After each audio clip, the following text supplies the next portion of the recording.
Good evening and welcome to another episode of Unstoppable Overcomers. And I am your host, Dorothy Odell, for this evening. I want to give a shout out to our first sponsor of today's show, the Left Foot Coach, an innovative entrepreneurial venture capital partner that will take your income and self expression to the next level. With his established five-pillar methodology, the Left Foot Coach can help you build a solid foundation for success and expand your full potential. As a venture growth coach, the Left Foot Coach is dedicated to partnering with you and your established business to help you grow your income and achieve your goals. Whether you're an entrepreneur or professional looking to take your career to the next level, the Left Foot Coach can be provide you with support, guidance, and resources you need to succeed. If you're ready to unlock your full potential and achieve your dreams, then schedule a free 30-minute call with the amazing Christian at Left Foot Coach. And you can do that by using this Calendly link here that I'm putting in the comments right now. There we go. And definitely, he has helped us along the way here at Unstoppable Overcomer. So definitely get your free 30-minute consultation today. With that, though, we have the distinct pleasure of bringing up Laura Moseley. Welcome to the show, Laura. Thank you. Thank you for having me. I appreciate it.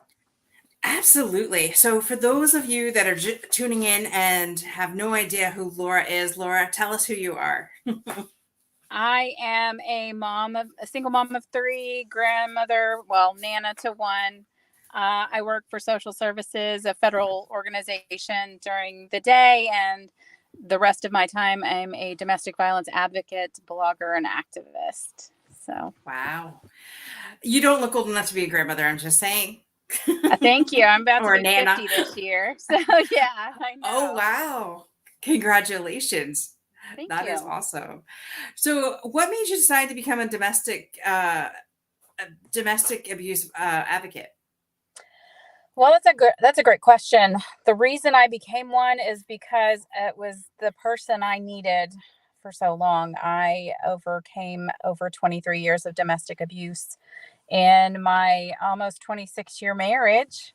So I'm just trying to be the person that I feel like I needed in order to help me, get out of that situation. Unfortunately, It did take me over 23 years to do that, but I am out and safe now. So that's what I want for everyone. I want everyone to be happy and safe and where they belong. Absolutely. That's ironic. I'm not going to say funny because there's nothing funny about domestic violence, but it's ironic that I myself worked in a women's shelter for almost a year. I wasn't back with the ladies, but I really would have loved to have been back there. But you see some amazing women with courage, and we just get them to a point where they're ready to leave, and then they go back to their abuser, and it's in a sense you're like, man, why? Like, why would you do that, right? But in another one, I get it because some women, being in a verbally abusive relationship before, I get it. Like, you don't feel that you could get better. You figure, oh, well, maybe it is my fault because sometimes they make you feel that way. Was that your experience in your relationship? Oh yeah, I mean, he constantly told me I couldn't do better than him. So, they beat you down to the point where you depend solely on them and think, they're probably right. I don't deserve better. I can't do better than this. I might as well just stay here. I've been invested for, however many years. Mm-hmm. So I understand that. And I understand going back to your abuser because of the promises that they make that it's going to be better. I'm going to be different. Right. And they are for a little while and then they aren't. They're worse. So, no judgment there. Understood. I went back 4 times. Mm-hmm. I'm convinced that if I went back a 5th time, he probably would have finished the job and killed me. So right. I, understand that line of thinking. Right. And absolutely no judgment because we're never in anybody's shoes. So we have no idea what they're going through. And you're right. Several times, I promise I'll do better. Oh, I won't say that again. And actions speak louder than words. So I get that. I've been in that situation. I stayed in it for 4 years until it was just like, okay, this shit's enough. I've had enough, right. And I got to a point myself where it was just like, I would rather be single for the rest of my life or dead So pick one. At that point, I didn't care. Truthfully, I didn't care. Right. uh, and I know a lot of women get to that degree, and it's sad, but unfortunately, they have to get to that degree. Absolutely. They do. So you said you're an author and a speaker as well. I am. I have co-authored some books. What was great is I asked God to use me as an instrument to help other people. So I've had these things presented to me. I didn't really seek them out, which was great, and I got to write pieces of my story. The most recent one is a mental health anthology, on surviving mental health issues. Which, if you've been in domestic abuse, you have a few, and no judgments there either. I mean, that's perfectly normal. So I love to write. In fact, he would not let me write because I was so good at it. I wrote for a local arts paper, and when we met, I was a journalism major. So he was, I guess, jealous of my skill. I'm not really sure, but I wrote for a local arts paper and I just loved it. I got to talk to people and learn things, and I got all kinds of kudos for my writing, and he didn't like that attention. He wanted to keep me, I guess, locked away for himself. I don't know. So I wasn't allowed to Mhm. write even in my journal because he'd read them and then write notes or rip them up, or. So I just didn't write for the longest time. So it feels really good to be able to write things again and things that I Right. want to say. That's funny. That's how I wrote my book. I kept a journal of everything, and I went back and wrote my first book. So I figured, and you're right. I think it's a lot of times it's a control issue with them. Now, did you find that the abuse got worse as uh, the kids came?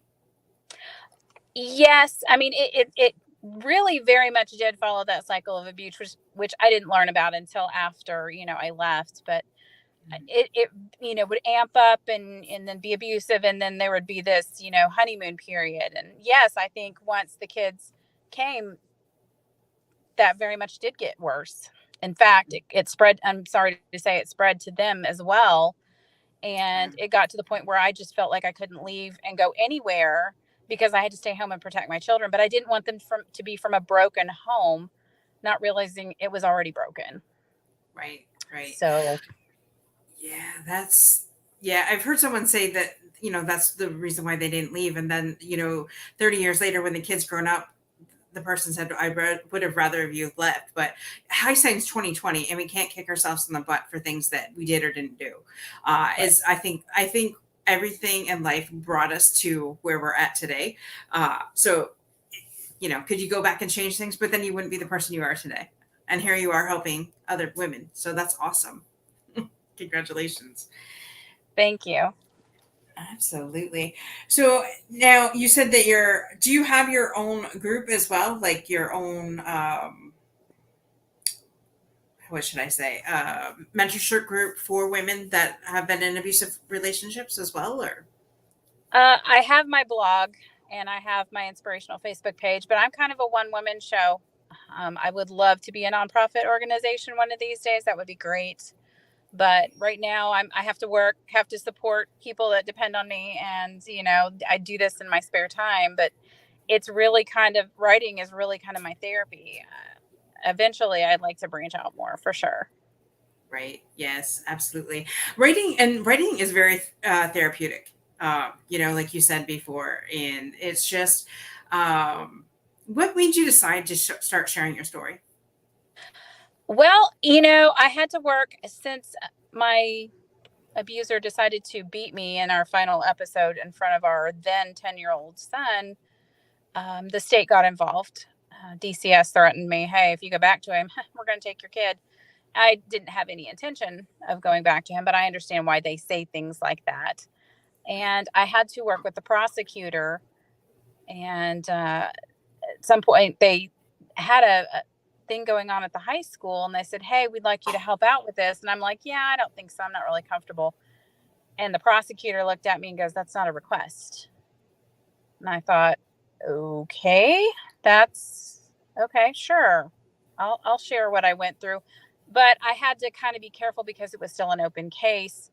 So they had divided the kids up into like ninth and 10th grade boys. The next day was going to be 11th and 12th grade boys, and then the girls, and so on. So we only got to do one of those because the school shut it down, unfortunately, because of a parent or two complained that they didn't realize what was going on. But we were talking about dating violence. We were talking about violence in intimate relationships, which I believe is where it starts. It starts when people are teenagers. They may be experiencing their mom and dad going through it at home. So I thought it was a great idea, but I wasn't real sure about how I felt about telling my part of it. But once I did, I felt amazing. I felt like I accomplished something. I felt like maybe a few of them heard me and maybe they would seek out help. Before I got to speak, though, we got to listen to a couple of 911 calls, and then calls, from between an intimate couple, and then calls from where he stalked her and called her from jail. And that was very eye opening as well. So I don't know. I think more of that needs to be done, but that's how I got started. And then my therapist was a gentleman, very nice man, but we got to the part where he's like, okay, we have to talk about what abuses he, did to you. And I'm like,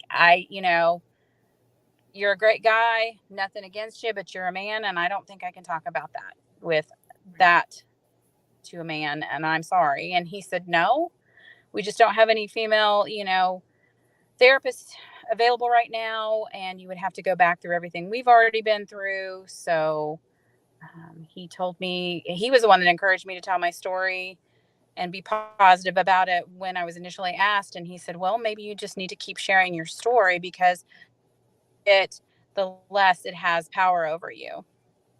And he's right, because I can do pieces of it in my blog, and I've let that part go, and then I let another part go, and it's amazing the response that I get back from it when people go, oh my gosh, me too. Wow, that happened to you too? Because as domestic victims, we feel like we're alone, and we're not. Mm-hmm. This happens everywhere, unfortunately. Absolutely. And that's funny, because that's why we started this show. I started it because being through verbal and mental abuse and bullying and things like that, I mean, in those moments you feel very alone, and that's why we wanted to give a platform for people to be able to share their story and to be able to say, wait a minute, you're not alone in your circumstances, because if I can get through this, you can get through this, and I'm no different than you. Seriously, a zip code is the only difference.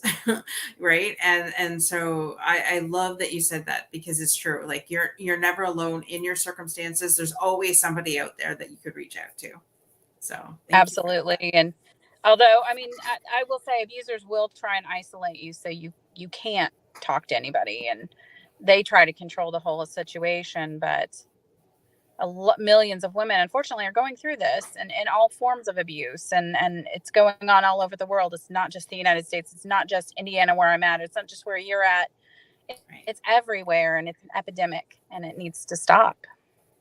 Absolutely. It's the one thing that I learned while working at the Women's Center was that there are guys out there that would literally drive their women off the road, right? And it becomes so much. Have you ever watched the movie The Burning Bed? Now, Kimberly will love this, because Kimberly is a movie buff. Yeah, that movie scared the shit out of me. Like, seriously, I think I was a teen. I was a teen when that movie came out, or I wasn't that old anyways, let's just put it that way. And I remember that. And funny, ironically, in my head, when I was going through that situation, I was just like, I wonder what a curling iron would feel like somewhere. And I was just like, I've had enough. I'm at my end of my rope, and let's just go. And I was like, I never acted on it. But, that movie is like, and you could just feel how trapped she was and how she just wanted to get out. And when he beat her, like, I'll never forget that movie. And it's one of those ones, maybe I should watch it again. It's one of those ones that you watch over again for the storyline, basically. Just want to give a shout out to Denise. yes, it definitely does need to stop. And a lot of people don't I either saw even movies know when I was about a it. teen. I had no idea. Duet? No, go ahead. Sorry. What I saw movies as a teen, not realizing that that really went on. You just thought that was something like a streetcar named Desire. Well, that kind of made it, that kind of romanticized it a little bit, but Right. ultimately that's pretty harsh, you know, and have it once you live it. I don't know. Sometimes there's movies I can't watch. I'm trying to work up the courage to see The Invisible Man. My boyfriend wants to see it, and I just don't know if that would not send me over the edge. I don't know. So I will Just have to work on that. have a code word with your boyfriend and say, listen, when I say this word, we stop the movie because, you're right. And no matter how much therapy we've gone through, I think there's still a residual somewhere. Once you either see that or something like that. Um, but yeah, it's and a lot of people just like, okay, so we had somebody on our show recently, and she was telling us her horror story. It was basically a date rape is basically what it was, but it was considered domestic because they were dating. So Right. in that situation, he actually sued her because she said that she tried to ruin his career or something like that. And I was just like, oh my gosh, like, so this woman's abused, she goes through all of this, and now she has to go through a legal battle to prove her innocence in all this and relive everything. And I was just like, it is so messed up out there. Like, I wouldn't want to date, number one. Thank God I'm married, and if anything happens, I'll stay single. Or if I go before, I'll go before him, hopefully. Either or, I don't care. But it's just like it could be wild out there, and people really have no idea. Some girls like myself who had very low self esteem. Well, any guy that comes along that says, "Oh, I love you," we believe them, and then they turn into Dr. Jekyll and Mr. Hyde. Exactly. you know Like, and they don't have the confidence to get themselves out of it. no, So, we get beaten down, and we stay there because of fear of mhm. the unknown, and I get it. And you know what though? Now I'm to the point where I want to face the unknown rather than fear like that ever again. But we Yeah, have to get to that point. It takes a lot. yeah, exactly. But yeah, kudos to you for getting out and definitely helping other women in that situation and writing about it and sharing your story, because I think, like you said, every time you share it, when you bring darkness to light, it can't hurt you anymore, is how I've Exactly. thought of every situation, that I've overcome. So keep sharing it. It gets easier. It does get easier. What's the one thing that you would want somebody in a domestic violence situation to know? Um, Probably, you can't let people say, well, why didn't you leave? Why are you doing this? You have to do what's best for you in that situation, and safety is of the utmost importance. Staying so they don't suspect anything, so you can kind of gather things up and whatnot. Whatever you feel like you have to do, you know and also you have to tell someone, whether it's a family member you trust that would not tell your significant other that's abusing you, or a domestic violence advocate. Someone, you have to tell someone, Yeah. because we can't do this alone. I've not done any of this alone. I ultimately had to be the captain of the ship, but I did not do any of this alone. I had a lot of help. I'm Mhm. grateful to say. And people don't realize that. They're like, "Oh, well, I can't do this." So, well, you don't always all have to do it all by yourself. And being a single person surviving what I did, I'm notorious for going, "Oh, I'll fix it. I'll do this myself." you can't get back in that rut because it just does not work. So you Absolutely. safety and telling someone or having, a confidant to assist you, definitely. Absolutely. Absolutely. Okay, we're just going to take a commercial break here. One moment. All right. Have you ever said to your partner that, hey, you never listen to me and you argue all the time? My partner always has to be right and everything is always my fault. Our relationship is boring. My partner doesn't trust me and we fight over money all the time. We can never agree on how to raise the children. Does this all sound familiar? You, as a couple, have the power to change your relationship to create more joy and intimacy. For more information, go to thehighestintentcoach.com. I'm going to put it in the chat here in 1 second. Highest intent.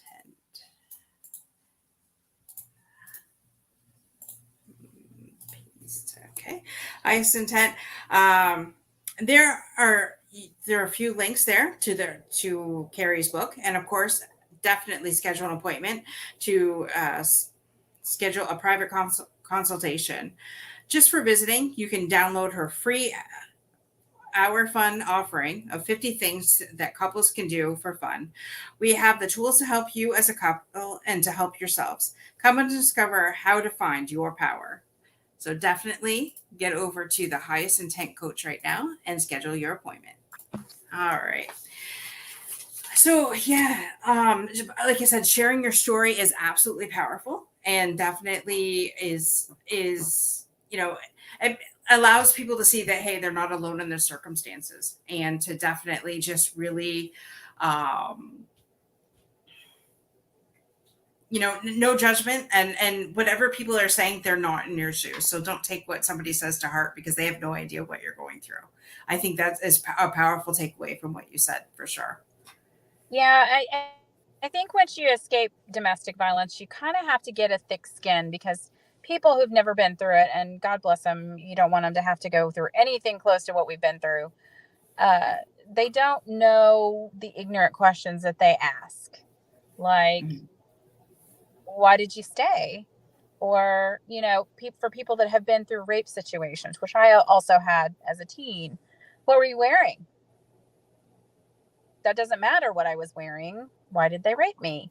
You know, these are things that we really need to change the public's view of. Why did you stay? Well, because if I leave, I don't know what he's doing and he could possibly kill me. That's the response I came up with because he tried to, and I had to get a protective order, and he did stalk me while we were apart, and I had to put him in jail multiple times, which I didn't really want to do, but you have to make a point because they're not going to get the point across any other way. And unfortunately, in the same area that I live, at this, about a year or so prior, a woman also named Laura was killed by her abuser, and she did everything that I did exactly right and had the same judge. They had the same judge, our abusers, which was very scary. So, Wow. you know, I have a little bit of survivor's guilt. Why did she die and I lived? I'm Mhm. glad that I lived. I'm trying to get a law passed, but unfortunately, uh, it's gotten dropped off the docket this time. So I'm going to have to be a little more forceful about it. Called Laura's Law, not after myself, after the other Laura Russell. And because we've got to protect victims, you know, her husband was not held for anything in particular. The judge let him go and he left and went to kill her. That's a problem. This Yeah. law would help judges know that they need to hold them for up to 72 hours for more evidence to be presented so these victims can get away and be safe. Mhm. Mhm. So, this is problematic, but it apparently wasn't as, important on the docket this year, unfortunately. Right. I'm So, so sorry to hear that. That's horrific.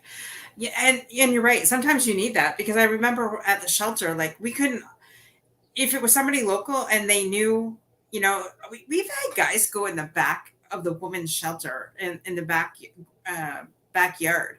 And I can remember them saying, everybody trying to get a hold of either the police or somebody to get at her escorted out. Not only escorted out, but then in a whole completely different area of Ontario, just to help them get away. And it can be scary, and I think it got really real for me working there. Like, okay, so yes, I was never hit. And, some people were like, well, you know, maybe that's better. I'm like, it doesn't matter what's better. The thing of it is nothing should have happened. But it got really real for me when I worked at the women's shelter, and I had come back from going to the bank, and this woman, two police cruisers in there, and they were taking her out of the home to go to the police station to process her. And she was covered head to toe, black and blue. Her arm was in a sling. And I was just like, okay, so this is why we do what we do for these women, for protection for them, and to get them into a safe place, and to really be able to help them. So, I mean, and I think she ended up going back after we got her back into a safe spot after her, I think it was 3 months. And unfortunately, she actually did go back. Just got a message here. Hey, Laura and Dorothy, we'd love to invite you on our Friday show. We host Purple It Up. Hope Friday. We've been challenging people to join us on the Purple Up Challenge. Oh, well, there we go. We bring awareness, hope, and spread the purple wave of support leading to October DV Awareness Month. Absolutely. There we go. I'll connect you with Pneumospect after the show, because I know Trevor. Okay. Thanks, Trevor, for putting that out there. Yes. Purple lights. I forgot about that. How could I forget? Purple is the color. That's right. And those light bulbs are really hard to find. I've been looking for those. My boyfriend's a veteran, so we have the green light bulb. So I think I'm gonna have to find me a purple one. I've been looking. Contact your local DVCCC group if you have one in your area, because I know they were selling them, and I know at the women's shelter we were actually selling them before I left. So reach out to them. That's just one of the couple places. Yeah, that's off the top of my head. And wow, your boyfriend's a veteran. Okay, so I didn't know that. And so Kimberly and I have been heavily involved in the veteran space for the last 2 years. So thank him for his service for us, will you? Yeah. That in itself, girlfriend, I give you kudos. We love our veterans, but they also suffer from PTSD as well. So they do. Some of them, not all of them, some of them. Right. And when I picked out the name for my blog, I called it The Walking Wounded, but I know a lot of times that references veterans. So that's why I put the DV for domestic violence in front of it, because when I first started going through therapy, they were like, oh, you have complex PTSD. I'm like, no, I never served my country. No. And she's like, you don't have to. You are in a constant battle for your life. So yes, you have complex PTSD. So, I mean, I can't even imagine being on an actual battleground. I just happen to fight mine behind closed doors. So. Exactly. Perfect. Trevor says, sweet. We're going to break into the NFL to get some players to sport purple, pink socks. Yes, I am a great supporter of U.S. veterans. Trevor wants to know where your boyfriend served. He did 10 years Navy. He's a sailor. Sailor? He actually served on the Leyte Gulf, which is featured for like 3 seconds in the new Top Gun movie. So we had to watch that one. He was like, I think I saw my ship. So, yeah. That is funny, because one of my veterans actually, so he was an extra in the Maverick movie out in California. So when they did the Maverick, he was an extra. I didn't know that when I went to the movies to go watch it with my husband. So he told me that afterwards, and I'm like, okay, I got to go watch this again just so I could pick Dave out. So yeah. They did an incredible job on that. Yes, absolutely. Trevor says go Navy. He lived in Absolutely. South Dakota. There we go. Awesome. Perfect. Thank you, Trevor, for joining us. There we go. So yeah. So what's next? So you have your blog. You're definitely been an author, um, in several books. What do you see as the big picture for you helping other domestic violence abusers? I keep having people tell me I need to do a podcast myself. I'm not sure. I like to speak, but I don't know when I'd fit that in. I trying to get my own information together to write my own book and be my own author just by myself. I love sharing authorship with other authors, but I really need to get that out, and I'm going to have to do it anonymously just because I don't need my abuser suing me for the rights to this book, because I could totally see him doing that. So, not slandering his reputation, it would be suing so he could get money. But, Mm-hmm. you know, I think it needs I think I would love to start a nonprofit and help more people that way. I'm not sure. I really, really am passionate about getting this law passed. It needs to happen, not just in my state of Indiana. It needs to happen everywhere. And, I would love to explore more of that, to be quite honest, because that was one of the big things, when some of the ignorant things people say, like, oh, well, what could you do? Right. And I started thinking about it, going, well, what can I do? Well, biggest change is with laws. We need Yeah. laws. We need more laws. So that's kind of my thought. Right. Yeah, absolutely. And it's unfortunate like that these laws happen after something tragic happens, right? And if people would just leave their hands to themselves, number one, and just really you know, and especially and I know in a lot of circumstances, um, excuse me, especially with domestic violence, it's like it's not so you go the first time and you go to the police station and you share the information, and then it could take up to 4 or 5 times before they even do anything about it, because I know and speaking to different police officers and things like that retired police officers, if somebody has come to a situation and they keep being called, but yet the woman's not willing to press charges or even go further with that, then they just they drop it, right? And they don't take the step further. And in one hand, I can see that. But in the Yeah. other hand, it's just they got to do their job too, right? And so I don't know. It's one of those fine lines, and just women, it's not your fault. So just keep getting the help that you need and push through. That's basically all I can say on that.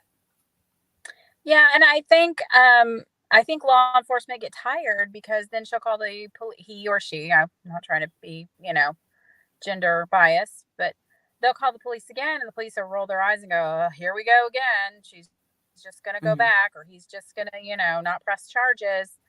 And they get tired of it. And then, two, relationships look different than it used to. I mean, a lot of law enforcement are so ingrained in, it's the woman being abused, it's the man doing the abusing.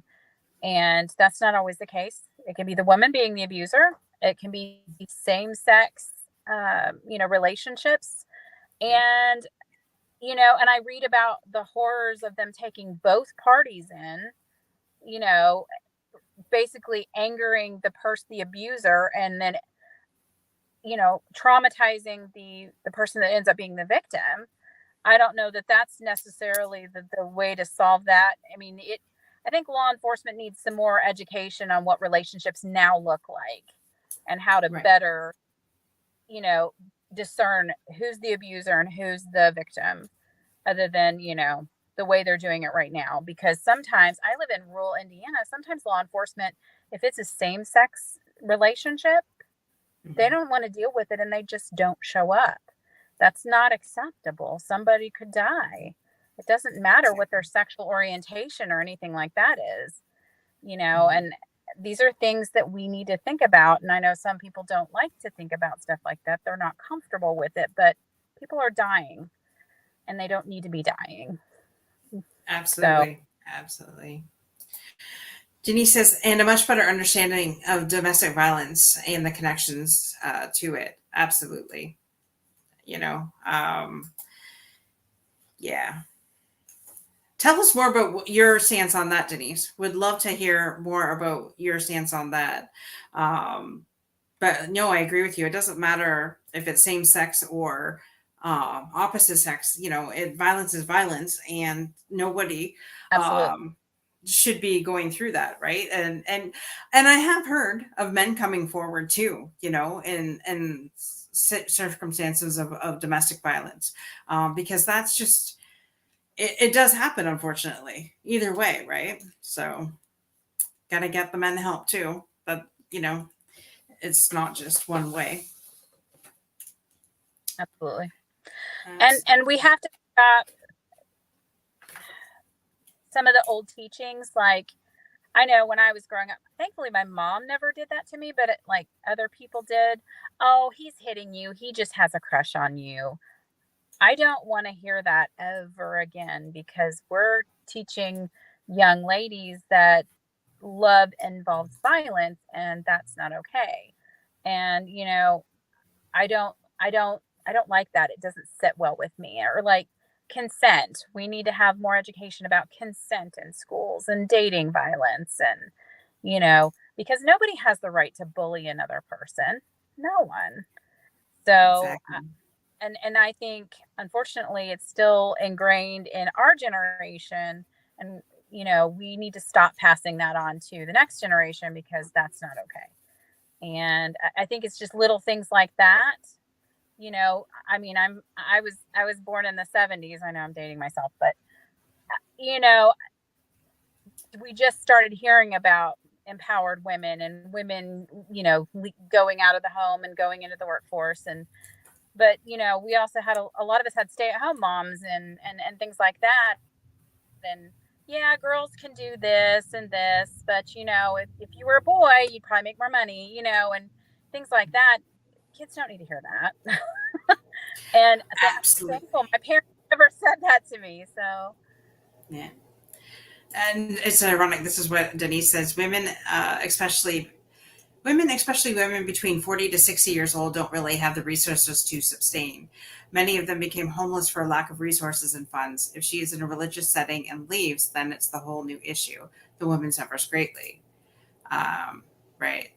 Denise was a stay at home mom, and it was difficult upon deciding to leave. Yes, I totally get that. I see where you're coming from now, Denise. Um, yeah, because some men, put you in that control situation where they have all the money, they have, they go out, have the job, you're staying at home with the kids, and then all of a sudden, you know, something happens and they don't want to leave because they don't have the money. But in this day and age, women, we can do it. Trust me, we can get outside, we can be financially independent. We don't need a man to do that. And if you have any, if you don't think you can, contact me and we'll get you on the right path, because I'll help you in any way that I can, because I'm not going to let money be the situation that you continue to be in a relationship you shouldn't be. um, Denise says, I know because I'm homeless and now sharing on Facebook. Wow. Connect with me, Denise, and we'll see what kind of help we can get. Because I don't want to see, I'm not saying that I can help everybody, but I'm just saying, I know people, and if I can't help you, I'll know somebody who can help. So, yeah, direct message me and we'll see what we can do for you. Um, yeah, I'm one of those people that want to help the world, and so I'm willing to help anybody. But I know my limitations too, and I know there's some things I can't help with, but I do know people, and we'll get you in contact with somebody that can help you. Awesome. She says she just attained a job. She's been working for 3 months, so that's good. Congratulations. See, look at you go, girl. I love that. I love it when a woman gets so empowered and then she starts helping herself, and then what you think you could never do becomes your reality, and then it goes to the next step. Well, what's the next thing that I can do, right? And then you're like you said, other people who say, well, you should have done this or that. They don't know. They have no idea. They've never been in your shoes. So don't listen to other people. You tell your kids that. You tell your kids that, and then we do, and I get it. So hey, historically that was me, but no longer. Oh, love it. Is Denise a friend of yours, Laura? I am friends with Denise on Facebook. Yes. Okay, perfect. Trevor says, "Go Denise, go Laura." Denise to find safety in her community. Any search suggestions? Well, I have to know where she's at first, but she can private message me. She doesn't have to say that out there, just to keep everybody safe. Right. Yeah. Because I don't know her situation, and I don't want to put her in a situation that she's just getting out and then go back into another situation. So thank you. Yeah, we'll help her in any way that we can. Alrighty. So, where is the best place for people to find you at, Laura? Probably Facebook. I have an inspirational group on Facebook called the DV Walking Wounded, and that's probably the best place to get a hold of me. I also have an Instagram and a Twitter and things like that, or my blog. It's dvwalkingwounded.me, and I chose the .me because it happened to me, which is probably a weird way of doing that, but I know the domain .com didn't seem right because it's not commercial, but the .me was only $5.95 a year to register that domain. So there we go. Perfect. So I love it. I do love that. I do love that. It's totally 100%. And that's it. Yes, a great question. So in your line of work and being in social services, do you help women in that capacity with your job as well, or is that? I do, and I've kind of instructed other people that I work with on both that and with all the different acronyms that people now use in front of their name, their pronouns, and things like that. I've kind of instructed people on that as well. We want to be able to help people, but we don't want to insult them or offend them in any way. But yes, so one of the questions that I ask if I'm on phones or if I'm at my window, okay, are you safe? And do you feel comfortable answering that question?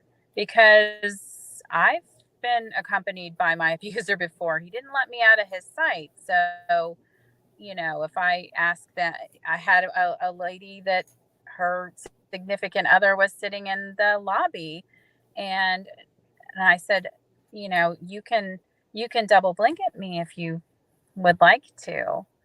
And she, you know, basically said she wasn't safe. So I gave her a card that I had and told her to scratch her ankle and stick it in her shoe.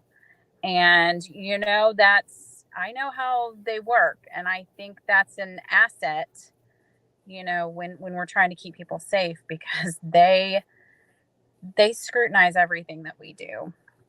But usually when I'm on phones, are you safe?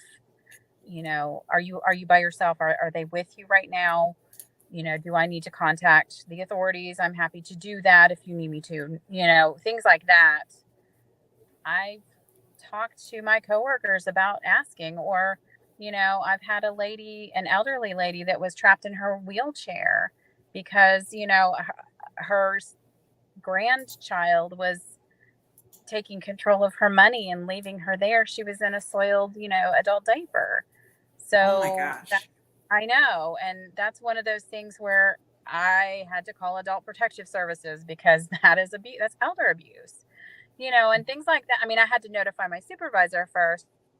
She actually called them, but I had to give a statement. So I know exactly what questions to ask and how to ask them. And I, talk to my coworkers on a regular basis about things like that. And if they ever have any questions, they can message me. We have instant messenger where I work, and they can message me and say, hey, what about this? Do I do this? That's fine. We don't Mhm. want anybody, we don't want to lose anybody that day. So, Mhm. we do what we have to do. Absolutely. Thank you so much, Laura, for coming on and sharing your story. Now we're going to bring Kimberly on to do, we'll do the fundamental section of the show. This is where we we go and have a little bit of fun. So, Kimberly, welcome to the show. Well, thank you for welcoming me to the show. And inside of having a little bit of fun, I thought, what better way to support you but to be in the car as well, right? So we Thank you. never we never know from one week to the next where I'm going to be. So I kind of um, feel like I should go jump in the Jeep. yeah, I'm just saying, Dee. I'm not saying, but I'm just saying, right? Yeah. Um, so thank you for, and it's just always so great to get to be this segment of the show. It's okay. So, um, when Dorothy, when I got to be a guest on the show, and then, we very quickly realized that, that was a divine appointment for Dorothy and I to meet and to be on the show. And the fundamentals was created as a way to provide the show, to go to dark places and have deep, rich conversations in a 45-minute period, but always leave the audience feeling, safe and not like, in a dark space, right? Like, yes, the topic is dark, and yes, our intention is to bring light to the darkest places with the show, and that, if it lights up a dark space for just one soul, right, it will have been worth it. For Dorothy, and also, Absolutely. me having the luxury to be part of that, right? um and I've, up until tonight's show, I've done a fantastic job, Dee will tell you, in no matter what the topic is, to be able to bring that light, that lightness, and lift us back up, and I'm committed that that's going to happen tonight as well. And I'm clear that it's going to happen tonight because we are 100 shows in together, Misty, and we do have the training and the practice, right, for that to happen. And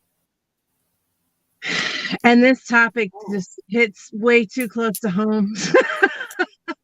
um and uh we're Dorothy and I are practicing in the Course in Miracles, and today's practice is, to create world without cruelty, right?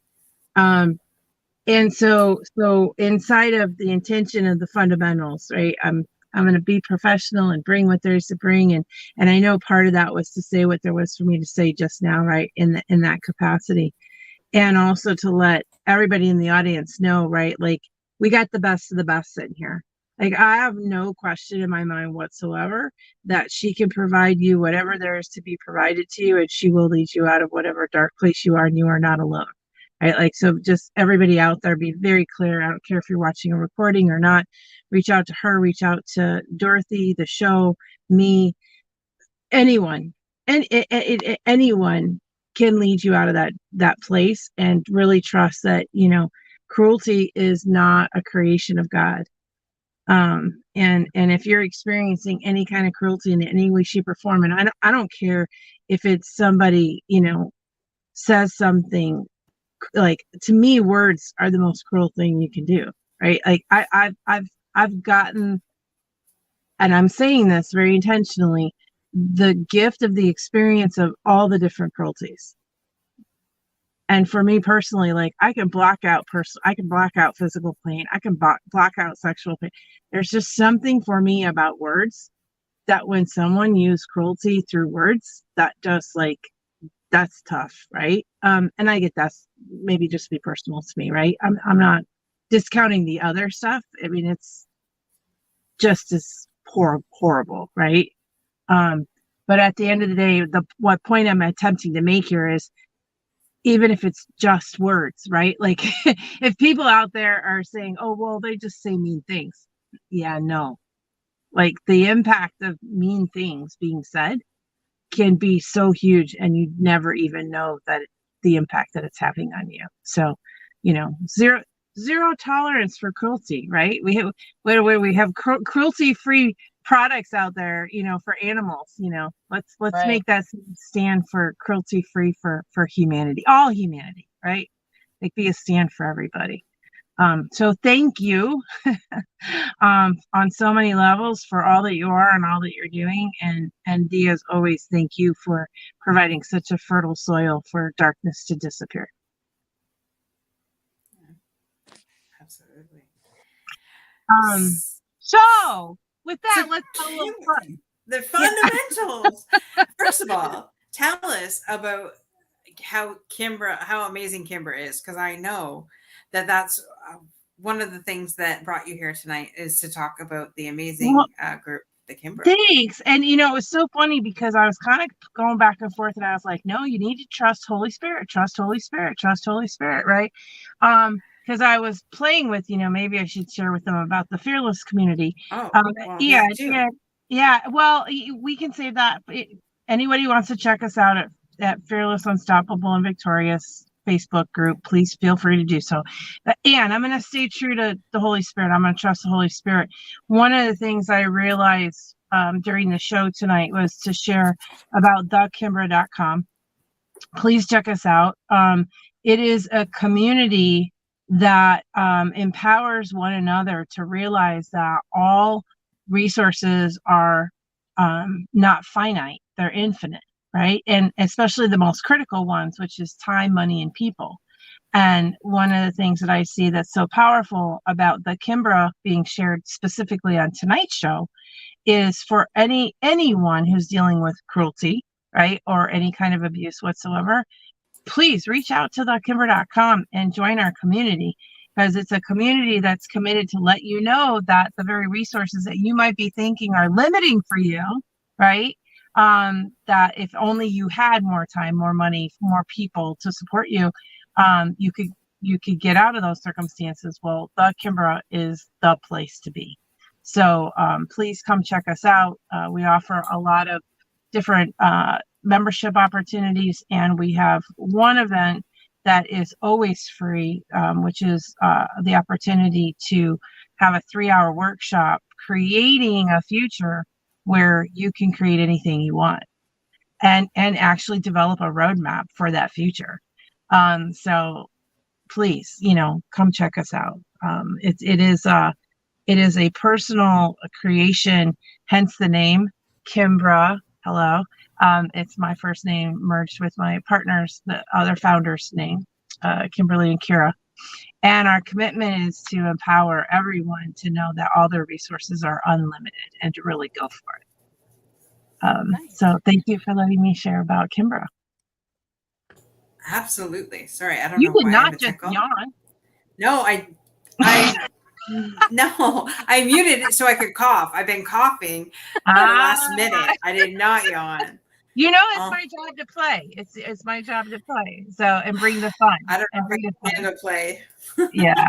Well, and why, Dorothy, I would love for you to do a testimonial for the Kimbra, because I know you are been a longtime member and participant, and you use the rituals and practices. Absolutely. It is an amazing community, men and women, mostly women, but there are some men in there that really, if you want to take your life and your business to the next level, definitely, even go over there. They do have a 15-day, it's still a 15-day we trial? We don't have it anymore. Oh, you don't have that anymore? No. Oh, never mind. Forget no. that. That's how I started. Yeah, that's how long she's been around. That's how long she's been. Yeah. So yes, and if you want to make it rain in your life, and you want to have more people and more connections, then definitely go over to the Kimbra right now and check it out, because it's definitely worthwhile.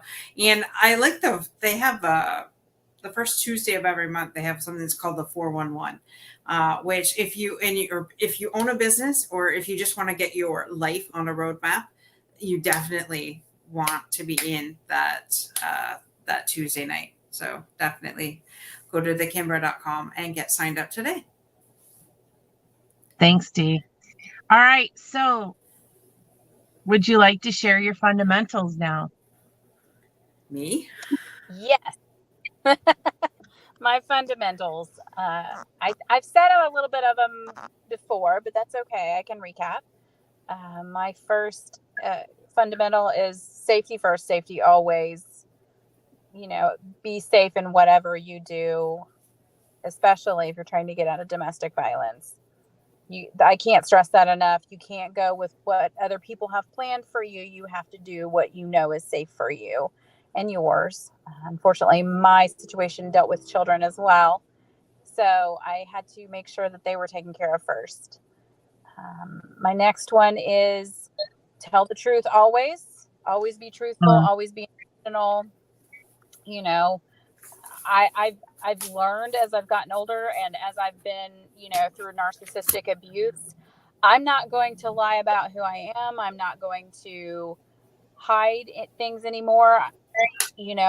My favorite thing is when people go, "So, Laura, what do you think?" And I usually say, "Well, do you really want to know what I think, or do you just want to hear what you want to hear?" Because I'm very authentic about who I am anymore. I don't, sugarcoat it. I don't do anything, but I mean, not that I wasn't truthful before, but being in domestic abuse, you have to be kind of not truthful. You have to do some untruths in order to save yourself. So that's one of my things. I'm just, that's part of who I am. I'm just going to tell the truth and be authentic and no apologies. So, and let's see, my last one was, gosh, I'm thinking. So, do everything with love, absolutely. But set healthy boundaries, because there are so many people in this world that will take advantage of us in the name of love. And we don't need that, because that is not love of ourselves. So boundaries are important. They are so important. Otherwise, even though, as a victim, I loved my abuser very much, very deeply, I know better than to go back to that situation. I've had to set that boundary because I have to love myself more. So, but I've noticed the more that I do with love without seeking, any reciprocating behavior, I am more satisfied with those decisions and those actions than anything I've ever done. So that's why I always advocate doing everything with love, but setting boundaries. Well, I think Laura was in an earlier conversation we had today. Just saying. I'm doing everything, just pulling it in. And I'm really excited. Like, I think there's a follow-up episode to this episode, right? Because there's just so much amazing beauty in what you're creating out in the world. So we can't thank you enough for who you are and what you're up to, and the difference it can make. And also people just realizing how tolerant we've all become, and I dare say numb around violence in general, right? Which that's what I'm saying. There's so many side topics to this topic, but ultimately, fundamentally, dun dun dun dun, back to the fundamentals. Be kind to yourself, be kind to others, and the world can work.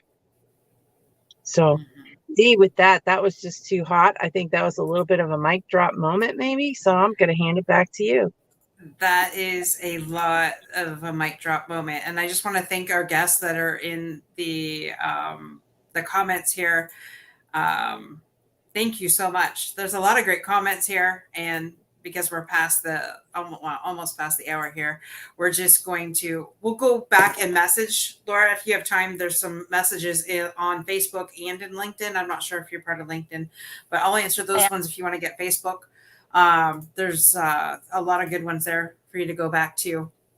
when you have Okay. a moment. But yeah, thank you all for joining us, Janice and Denise and Trevor over at New Respect, and we'll connect you with Trevor so that you could get on his Friday show. He's an amazing creator as well, and him and I are collaborating on some things. So yes, great guy, definitely. I trust Trevor. Trust me. I just don't send anybody to any guy. But yeah, no, he's a great guy. And he loves his veterans. He's the one that is enthralled with everything that we're doing in the veteran space, and can't believe as a Canadian I am helping the American veterans. So but that's who I am, and that's what we all do. With that though, I just want to thank you all for joining us. And Laura, thank you so much for coming on to the show today. And I really thank you for taking the courage to speak your truth and to share your story. Thank you for having me. I really appreciate you both so much. Absolutely. And I'm trying to find, there it is. Our one last sponsor of tonight's show is the Don Graham Memorial Fun Classic, which will be held August 19th this year. It's 11 a.m. Eastern Standard Time at the Tilbury Golf Course. For those of you that have just joined us for the very first time, my dad passed away of cancer about a year and a half ago, almost 2 years ago now. And so each year in his honor, we hold a fun golf tournament. So it is going to be fun. Like I said, 18 holes of golf, a steak dinner. There are some prizes to be won, and it's going to be a fun time. And if you don't golf well, that's okay. I suck too. It's just more for having fun. And if anybody can beat my brother, I would like pay money to see that. I'm just kidding. It's a little sibling rivalry, and it's my brother's birthday today. And so if anybody is watching this show and knows my brother, tell him I said hi, and tell him I said that. I'm looking for somebody to beat him right off the top spot. Okay. So let's do this. Let's In all love and grace. Yeah, just fun. It's just fun, It's just right? fun. We'll find a ringer, right? A professional golfer, but we won't tell him it's a professional golfer, and we'll we got this. We got We this, got to Steve. do this. Yeah. Randy, if you're watching, we really need your son there. there. You go. Randy's perfect. I know. Perfect. I've already asked once and he hasn't responded, so I'm putting it out there again. Or we'll if Tiger Woods wants to come join us for the day, or anyone John Rahm or McElroy wants to come. Michael Jordan. Michael Jordan. Yeah. Does he golf? Oh, really? I don't know. No, he plays basketball, girlfriend. He does. He golfs. Yeah. He golfs. Okay. Who else do we know in the golf? Doesn't matter. If you're a golfer, come join us. We would love to have you. What's your brother's highest or lowest score? I don't know. I will find out. That's what we need to know. We just need someone who's whose average is lower than his. I know he's pretty good. Maybe he's cocky about it. Surprise.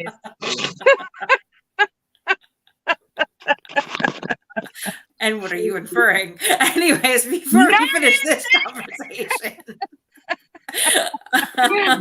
Not a thing. All right, folks. Thank you so much for joining us tonight. And we'll see you same time, same channel next week. Bye for now.